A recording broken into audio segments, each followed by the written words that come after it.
माधवी की आंखों में सारा संसार अंधेरा हो रहा था। कोई अपना मददगार ना दिखाई देता था। कहीं आशा की झलक ना थी। उस निर्धन घर में ये अकेली पड़ी रोती थी और कोई आंसू पोंछने वाला ना था। उसके पति को मरे हुए 22 वर्ष हो गए थे। घर में कोई संपत्ति ना थी। उसने ना जाने किन तकलीफों से अपने बच्चों को पाल पोस कर बड़ा किया था। वही जवान बेटा आज उसकी गोद से छीन लिया गया था। और छीनने वाले कौन थे? अगर मृत्यु ने छीना होता तो वो सब्र कर लेती। मौत से किसी को देश नहीं होता, मगर स्वार्थियों के हाथों ये अत्याचार असह्य हो रहा था। इस घोर संतापों की दशा में उसका जी रह रहकर इतना विकल हो जाता कि इसी समय चलूं और उस अत्याचारी से इसका बदला लूं जिसने उस पर ये निष्ठुर आघात किया है। जाऊं या मर जाऊं, दोनों में ही संतोष हो जाएगा। कितना सुंदर, कितना होनहार बालक था। यही उसके पति की निशानी थी, उसके जीवन का आधार, उसकी उम्र भर की कमाई थी। वही लड़का इस वक्त जेल में पड़ा ना जाने क्या क्या तकलीफें झेल रहा होगा। और उसका अपराध क्या था? कुछ भी नहीं। सारा मोहल्ला उस पर जान देता था। विद्यालय के अध्यापक उस पर जान देते थे। अपने बेगाने सभी तो उसे प्यार करते थे। कभी उसकी कोई शिकायत सुनने में नहीं आई। ऐसे बालक की माता होने पर अन्य माताएं उसे बधाई देती थीं। कैसा सबल, कैसा उदार, कैसा परमार्थी, खुद भूखों से रहे मगर क्या मजाल की द्वार पर आने वाले अतिथि को रूखा जवाब दे। ऐसा बालक क्या इस योग्य था कि जेल में जाता? उसका अपराध यही था। वो कभी कभी सुनने वालों को अपने दुखी भाइयों का दुखड़ा सुनाया करता था। अत्याचार से पीड़ित प्राणियों की मदद के लिए हमेशा तैयार रहता था। क्या यही उसका अपराध था? दूसरों की सेवा करना भी अपराध है। किसी अतिथि को आश्रय देना भी अपराध है। इस युवक का नाम आत्मानंद था। दुर्भाग्यवश उसमें वे सभी सद्गुण थे जो जेल का द्वार खोल देते हैं। वो निर्भीक था, अस्पष्टवादी था, साहसी था, स्वदेश प्रेमी था, निस्वार्थ था, कर्तव्य परायण था। जेल जाने के लिए इन्हीं गुणों की जरूरत है। स्वाधीन प्राणियों के लिए ये गुण स्वर्ग का द्वार खोल देते हैं, पराधीन के लिए नरक के। आत्मानंद के सेवा कार्य ने, उसकी वक्ताओं ने और उसके राजनीतिक लेखों ने उसे सरकारी कर्मचारियों की नजरों में चढ़ा दिया था। सारा पुलिस विभाग नीचे से ऊपर तक उससे सतर्क रहता था। सबकी निगाह उस पर ही लगी रहती थी। आखिर जिले में एक भयंकर डाके ने उन्हें इच्छित अवसर प्रदान कर दिया। आत्मानंद के घर की तलाशी हुई। कुछ पत्र और लेख मिले जिन्हें पुलिस ने डाके का बीजक सिद्ध किया। लगभग 20 युवकों की एक टोली फांस ली गई। आत्मानंद इसका मुखिया ठहराया गया। शहादत हुई। इस बेकारी और निगरानी के जमाने में आत्मा से ज्यादा सस्ती और कौन वस्तु हो सकती है? बेचने को और किसी के पास रह ही क्या गया है? नाम मात्र का प्रलोभन देकर अच्छी से अच्छी शहादत मिल सकती है और पुलिस के हाथों में पड़कर तो निकृष्ट से निकृष्ट गवाही भी देववाणी का महत्व प्राप्त कर लेती है। शहादत मिल गई। महीने भर तक मुकदमा चला। मुकदमा क्या चला, एक स्वांग चलता रहा और सारे अभियुक्तों को सजाएं दे दी गई। आत्मानंद को सबसे कठोर दंड मिला, 8 वर्ष का कठोर कारावास। माधवी रोज कचहरी जाती, एक कोने में बैठी सारी कार्रवाई देखा करती। मानवीय चरित्र कितना दुर्बल, कितना निर्दय, कितना नीच है, इसका उसे तब तक अनुमान भी ना हुआ था। जब आत्मानंद को सजा सुना दी गई और वो माता को प्रणाम करके सिपाहियों के साथ चला तो माधवी मूर्छित होकर जमीन पर गिर पड़ी। दो चार दयालु सज्जनों ने उसे एक टांगे पर बिठाकर घर तक पहुंचाया। जब से वो होश में आई है, उसके हृदय में भूचाल सा उठ रहा है। किसी तरह धैर्य नहीं होता। उस घोर आत्मवेदना की दशा में अब उसे अपने जीवन का केवल एक लक्ष्य दिखाई देता है, और वो है इस अत्याचार का बदला। अब तक पुत्र उसके जीवन का आधार था, अब शत्रुओं से बदला लेना ही उसके जीवन का आधार होगा। जीवन में अब उसके लिए कोई आशा न थी। इस अत्याचार का बदला लेकर वो अपना जन्म सफल समझेगी। इस अभागे नर पिशाच बागची ने जिस तरह उसे रक्त के आंसू लाए, उसी भांति वो भी उसे रुलाएगी। नारी हृदय कोमल है, लेकिन केवल अनुकूल दशा में। जिस दशा में पुरुष दूसरों को दबाता है, स्त्री शील और विनय की देवी हो जाती है। लेकिन जिसके हाथों अपना सर्वनाश हो गया हो, उसके प्रति स्त्री को पुरुष से कम घृणा और क्रोध नहीं होता। अंतर इतना ही है कि पुरुष शस्त्रों से काम लेता है, स्त्री कौशल से। रात भागती जाती थी और माधवी उठने का नाम न लेती थी। उसका दुख प्रतिकार के आवेश में विलीन होता जाता था, यहाँ तक कि इसके सिवा उसे और किसी बात की याद ही ना रही। उसने सोचा, कैसे ये काम होगा। कभी घर से नहीं निकली। वैधव के 22 साल इसी घर में कट गए, लेकिन अब निकलूंगी, जबरदस्ती निकलूंगी। भिखारिन बनूंगी, टहलनी बनूंगी, झूठ बोलूंगी, सब कुकर्म करूंगी। सत्कर्म के लिए संसार में स्थान नहीं। ईश्वर ने निराश होकर कदाचित इसकी ओर से मुंह फेर लिया है। तभी तो यहाँ ऐसे ऐसे अत्याचार होते हैं और पापियों को दंड नहीं मिलता। अब इन्हीं हाथों से उसे दंड दूंगी। संध्या का समय था। लखनऊ के एक सजे हुए बंगले में मित्रों की महफिल जमी हुई थी। गाना बजाना हो रहा था। एक तरफ आतिशबाजियां रखी हुई थीं, दूसरे कमरे में मेजों पर खाना चुना जा रहा था। चारों तरफ पुलिस के कर्मचारी नजर आते थे। ये पुलिस के सुपरिंटेंडेंट मिस्टर बागची का बंगला है। कई दिन हुए उन्होंने एक मार्ग का मुकदमा जीता था। अफसरों ने खुश होकर उनकी तरक्की कर दी थी और उसी की खुशी में ये उत्सव मनाया जा रहा था। यहाँ आए दिन ऐसे उत्सव होते रहते थे। मुफ्त के गवैये मिल जाते थे। मुफ्त की आतिशबाजी, फल, मेवे और मिठाइयाँ आधे दामों पर बाजारों से आ जाती थी और चट दावत हो जाती थी। दूसरों के जहाँ 100 लगते, यहाँ इनका 10 से काम चल जाता था। दौड़ धूप करने को सिपाहियों की फौज थी ही, और ये मार्के का मुकदमा क्या था, वही जिसमें निरपराध युवकों को बनावटी शहादत से जेल में ठूंस दिया था। गाना समाप्त होने पर लोग भोजन करने बैठे। बेगार के मजदूर और पल्लेदार जो बाजार से दावत और सजावट के सामान लाए थे, रोते या दिल में गालियां देते चले गए, पर एक बुढ़िया अभी तक द्वार पर बैठी हुई थी। अन्य मजदूरों की तरह वो गुनगुनाकर काम न करती थी। हुक्म पाते ही खुश दिल मजदूर की तरह दौड़ दौड़ कर हुक्म बजा लाती थी। ये माधवी थी जो इसी समय मजूरनी का वेश धारण करके अपना घातक संकल्प पूरा करने आई थी। मेहमान चले गए, महफिल उठ गई, दावत का सामान समेट दिया गया, चारों ओर सन्नाटा छा गया, लेकिन माधवी अभी तक यहीं बैठी थी। सहसा मिस्टर बागची ने पूछा, बुढ़ी तो यहाँ क्यों बैठी है? तुझे कुछ खाने को मिल गया? हाँ हुजूर, मिल गया। तो जाती क्यों नहीं? कहाँ जाऊँ सरकार, मेरा कोई घर द्वार थोड़े ही है, हुक्म हो तो यहीं पड़ी रहूं।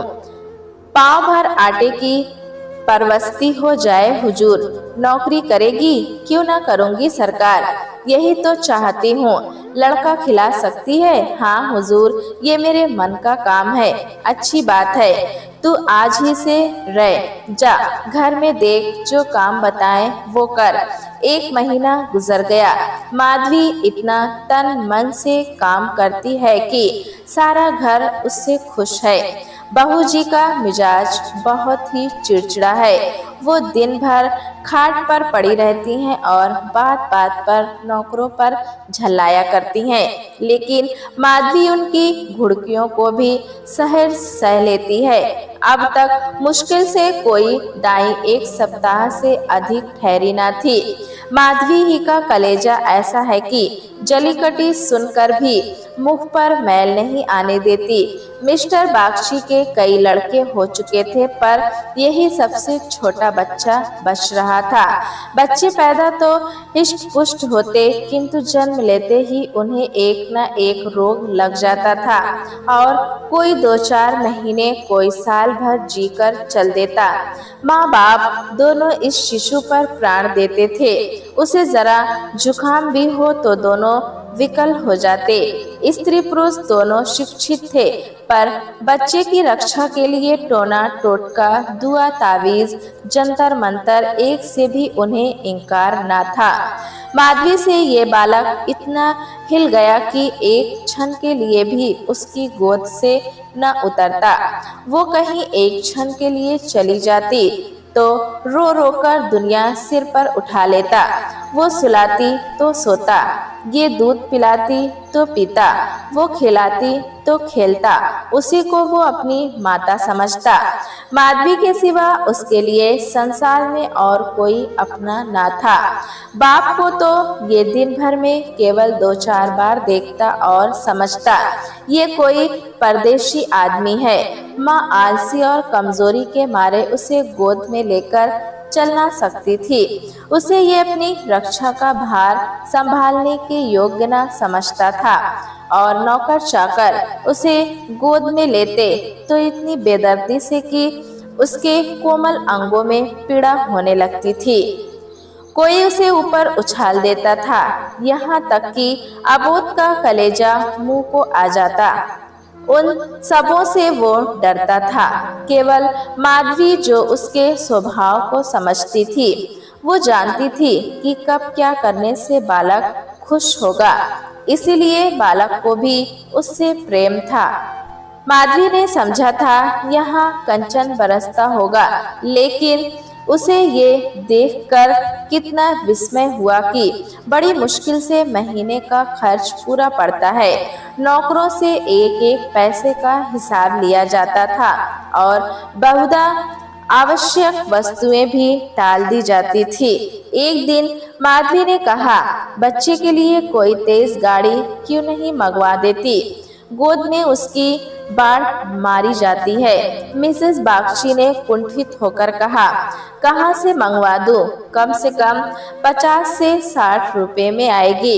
इतने रुपए कहाँ हैं? मालकिन, आप भी ऐसा कहती हैं? मिसेस बागची झूठ नहीं कहती।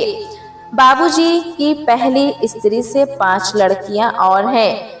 सब इस समय इलाहाबाद के एक स्कूल में पढ़ रही हैं। बड़ी की उम्र 15 से 16 साल से कम ना होगी। आधा वेतन तो उधर ही चला जाता है। फिर उनकी शादी की भी तो चिंता है।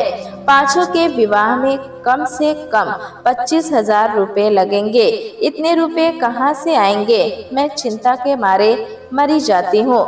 मुझे कोई दूसरी बीमारी नहीं है, केवल यही चिंता का रोग है। घूस भी तो मिलती है। मिसेस बागची, बूढ़ी ऐसी कमाई से बरकत नहीं होती। यही क्यों? सच पूछो तो इसी घूस ने हमारी ये दुर्गति कर रखी है। क्या जाने औरों को कैसे हजम होती है। यहाँ तो जब ऐसे रुपए आते हैं तो कोई न कोई नुकसान भी अवश्य हो जाता है। एक आता है तो 2 लेकर जाता है। बार बार मना करती हूँ, हराम की कौड़ी घर में न लाया करो, लेकिन मेरी कौन सुनता है। बात ये थी कि माधवी को बालक से स्नेह होता जाता है। उसके अमंगल की कल्पना भी न कर सकती थी। वो अब उसी की नींद सोती और उसी की नींद जागती थी। अपने सर्वनाश की बात याद करके एक क्षण के लिए उसे बाक्षी पर क्रोध तो हो आता था और घाव फिर हरा हो जाता था, पर मन पर कुत्सित भाव का आधिपत्य न था। घाव भर रहा था, केवल ठेस लगने से दर्द हो जाता था। उसमें खुद टीस या जलन न थी। इस परिवार पर अब उसे दया आती थी। सोचती, बेचारे ये छीन झपट ना करें तो कैसे गुजर हो। लड़कियों का विवाह कहाँ से करेंगे। स्त्री को जब देखो बीमार ही रहती है। उस पर बाबूजी को एक बोतल शराब भी रोज चाहिए। ये लोग तो खुद अभागे हैं, जिसके घर में 5-5 कुंवारी कन्याएं हैं, बालक हो होकर मर जाते हैं। घरनी सदा बीमार रहती हो, स्वामी शराब का लती हो, उस पर तो यूं ही ईश्वर का कोप है। इनसे तो मैं अभागिनी ही अच्छी हूँ। दुर्बल बालकों के लिए बरसात बुरी बला है। कभी खांसी है, कभी ज्वर, कभी दस्त। जब हवा में ही शीत भरी हो तो कोई कहाँ तक बचाए। माधवी एक दिन अपने घर चली गई थी। बच्चा रोने लगा तो माँ ने एक नौकर को दिया, इसे बाहर से बहलाला। नौकर ने बाहर ले जाकर हरी हरी घास पर बैठा दिया। पानी बरसकर निकल गया था, भूमि गीली हो रही थी, कहीं कहीं पानी भी जमा हो गया था। बालक को पानी में छपके लगाने से प्यारा और कौन खेल हो सकता है। खूब प्रेम से उमंग उमंग कर पानी में लौटने लगा। नौकर बैठा और आदमियों के साथ गपशप करता रहा। इस तरह घंटों गुजर गए। बच्चे ने खूब सर्दी खाई। घर आया तो उसकी नाक बह रही थी। रात को माधवी ने आकर देखा तो बच्चा खांस रहा था। आधी रात के करीब उसके गले में खुरखुर की आवाज भी निकलने लगी। माधवी का कलेजा सन्न से हो गया। स्वामिनी को जगाकर बोली, देखो तो बच्चे को क्या हो गया है। क्या सर्दी वर्दी तो नहीं लग गई। सर्दी ही तो मालूम होती है। स्वामिनी हकबकाकर उठ बैठी और बालक की खुरखुराहट सुनी तो पांव तले से जमीन निकल गई। ये भयंकर आवाज उसने कई बार सुनी थी और उसे खूब पहचानती थी। व्यग्र होकर बोली, जरा आग जलाओ, थोड़ा सा चोकर लाकर एक पोटली बनाओ, सेकने से लाभ होता है। इन नौकरों से तंग आ गई। आज कहार जरा देर के लिए बाहर ले गया था, उसी ने सर्दी में छोड़ दिया होगा। सारी रात दोनों बालक को सेकती रही। किसी तरह सवेरा हुआ। मिस्टर बागची को खबर मिली तो सीधे डॉक्टर के यहाँ दौड़े। खैरियत इतनी थी कि जल्द एहतियात की गई। 3 दिन में बच्चा अच्छा हो गया, लेकिन इतना दुर्बल हो गया था कि उसे देखकर डर लगता था। सच पूछो तो माधवी की तपस्या ने बालक को बचाया। माता सोती, पिता सो जाता, किंतु माधवी की आंखों में नींद न थी। खाना पीना तक भूल गई थी वो। देवताओं की मनौतियां करती थी, बच्चे की बलाएं लेती थी, बिल्कुल पागल हो गई थी। ये वही माधवी है जो अपने सर्वनाश का बदला लेने आई थी। अपकार की जगह उपकार कर रही थी। विष पिलाने आई थी, सुधा पिला रही थी। मनुष्य में देवता कितना प्रबल है। प्रातःकाल का समय था। मिस्टर बागची शिशु के पालने के पास बैठे हुए थे। स्त्री के सिर में पीड़ा हो रही थी। वो चारपाई पर लेटी हुई थी और माधवी समीप बैठी बच्चे के लिए दूध गर्म कर रही थी। सहसा बागची ने कहा, बूढ़ी, हम जब तक जिएंगे तुम्हारा यश जाएंगे। तुमने बच्चे को जिला लिया। स्त्री ये देवी बनकर हमारा कष्ट निवारण करने के लिए आ गई। ये ना होती तो ना जाने क्या होता। तुमसे मेरी एक विनती है। यूं तो मरना जीना प्रारब्ध के हाथ है, लेकिन अपना अपना औरा भी बड़ी चीज है। मैं अभागिन हूँ। अब की तुम्हारे ही पुण्य प्रताप से बच्चा संभल गया। मुझे डर लग रहा है कि ईश्वर इसे हमारे हाथ से छीन न ले। सच कहती हूँ, मुझे इसको गोद में लेते डर लगता है।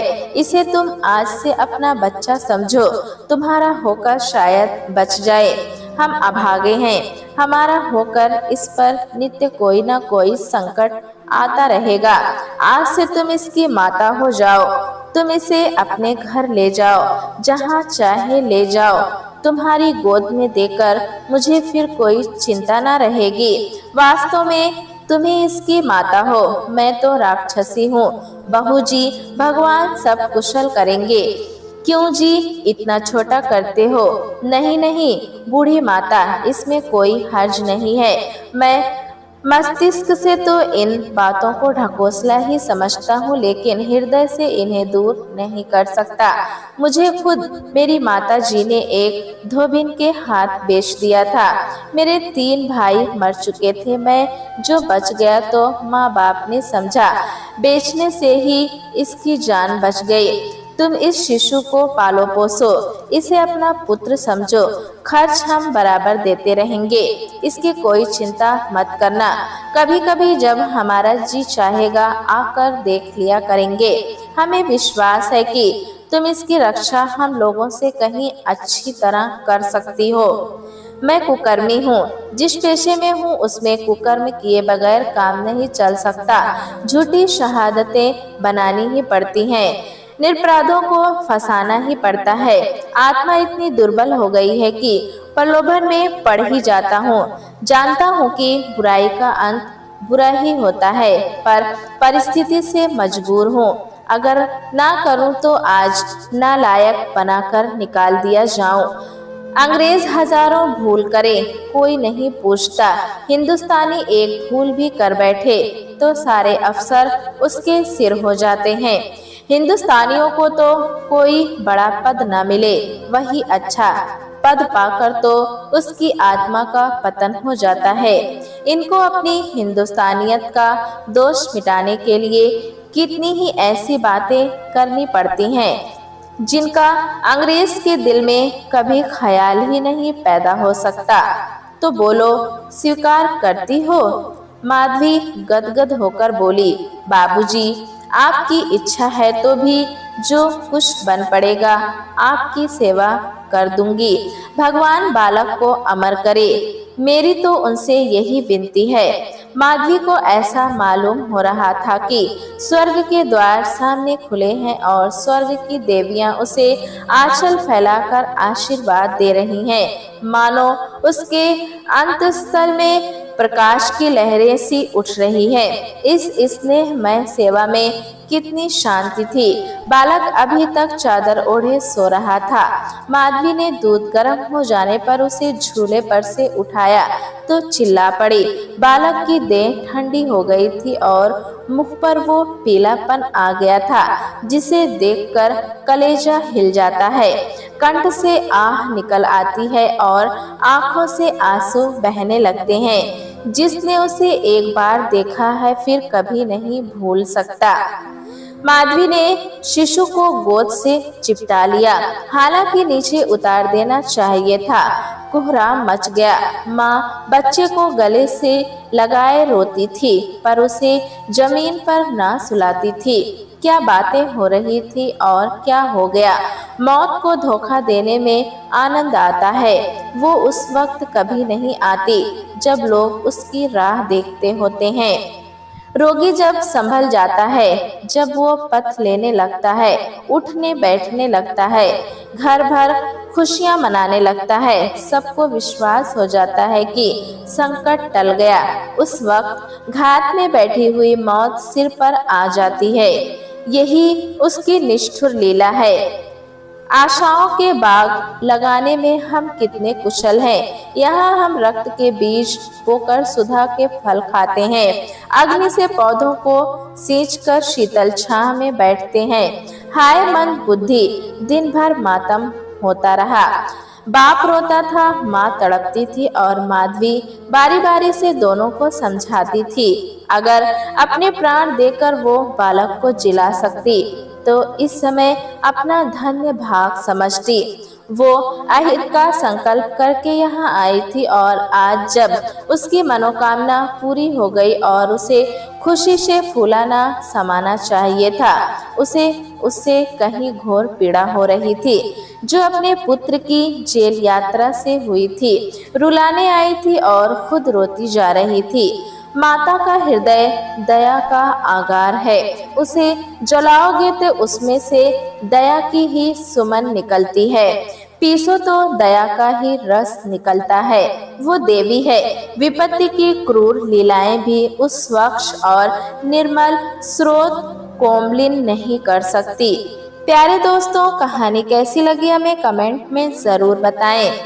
चैनल पे नए हैं तो एक लाइक और सब्सक्राइब करना ना भूलें।